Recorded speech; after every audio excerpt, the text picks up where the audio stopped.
Party మారిన ఎమ్మెల్యేల అనర్హత పిటిషన్పై హైకోర్టు విచారణ జరిపింది. సింగిల్ బెంచ్ ఇచ్చిన ఉత్తర్వులను ధర్మాసనం కొట్టివేసింది. ఎమ్మెల్యేల అనర్హతపై అసెంబ్లీ స్పీకర్ నిర్ణయం తీసుకోవచ్చని స్పష్టం చేసింది.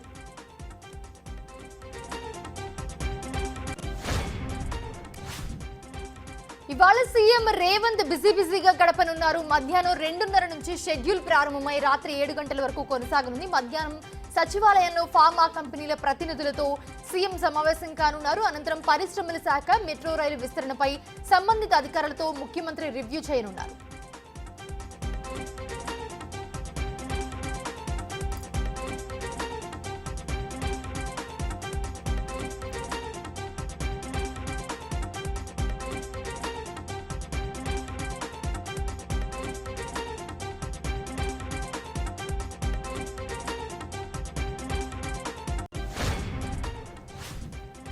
షర్మిలాపై బాలకృష్ణ నివాసం నుంచి దుష్ప్రచారం జరిగిందన్న మాజీ సీఎం జగన్ వ్యాఖ్యలపై ఏపీసీసీ చీఫ్ షర్మిల ఘాటుగా స్పందించారు.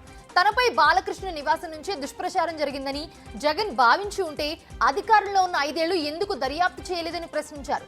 జగన్ కు ఉపయోగపడుతుందంటే తండ్రిని, తల్లిని, చెల్లిని వాడుకుంటారని తీవ్రంగా మండిపడ్డారు షర్మిల. ఛత్తీస్గఢ్ మళ్లీ తుపాకుల మోతతో దద్దరిల్లింది. సూక్మా జిల్లాలో మావోయిస్టులు, భద్రతా సిబ్బంది మధ్య ఎదురు కాల్పులు జరిగాయి. ఈ ఘటనలో 10 మంది మావోయిస్టులు మృతి చెందినట్లుగా పోలీసులు వెల్లడించారు. ఘటనా స్థలంలో 3 ఆటోమేటిక్ రైఫిల్స్ సహా పలు ఆయుధాలను స్వాధీనం చేసుకున్నారు. అలాగే మృతుల్లో మావోయిస్టులు అగ్రనాయకులు ఉన్నట్లుగా తెలుస్తోంది.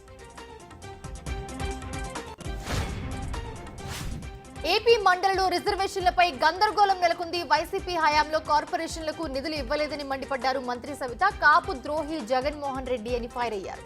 కార్పొరేషన్లకు నిధులు ఇవ్వకపోవడంతో యువత గంజాయికి అలవాటు పడ్డారని తీవ్ర వ్యాఖ్యలు చేశారు మంత్రి సవిత వ్యాఖ్యలపై వైసీపీ ఎమ్మెల్సీలు అడ్డు తొలగడంతో సభలో గందరగోళం నెలకొంది.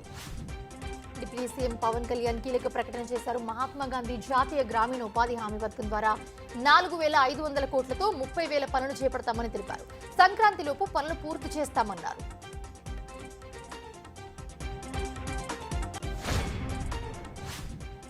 ఏపీ అసెంబ్లీ ఆవరణలో ఇంట్రెస్టింగ్ సీన్ జరిగింది. వైసీపీ నేతలను చూసి డిప్యూటీ సీఎం పవన్ కళ్యాణ్ తన కాన్వాయ్ ఆపారు. మండలిలో ప్రతిపక్ష నేత బొత్సాను పలకరించి ఆలింగనం చేసుకున్నారు. కాసేపు బొత్సాతో మాట్లాడి ఆయన వెళ్లిపోయారు. రాజకీయంగా విరుచుకుపడే నేతలు ఇలా కలిసి మాట్లాడుకోవడం అందరినీ ఆశ్చర్యానికి గురిచేసింది.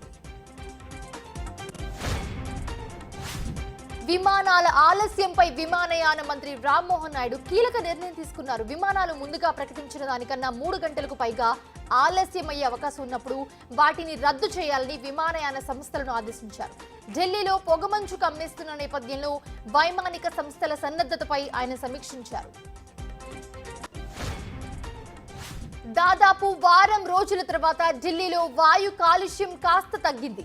అయినా ఇంకా ప్రమాదకరంగానే ఉంది. మరోవైపు నిన్న అత్యల్ప ఉష్ణోగ్రత నమోదైంది. అక్కడ వాయు కాలుష్య నాణ్యత సూచి 376గా నమోదైంది. ఉష్ణోగ్రత కనిష్టంగా 10.2 డిగ్రీల సెల్సియస్ గా నమోదైంది. ఈ శీతాకాలంలోని ఇది అత్యంత ఉష్ణోగ్రత భారత వాతావరణ కేంద్రంగా తెలిపింది.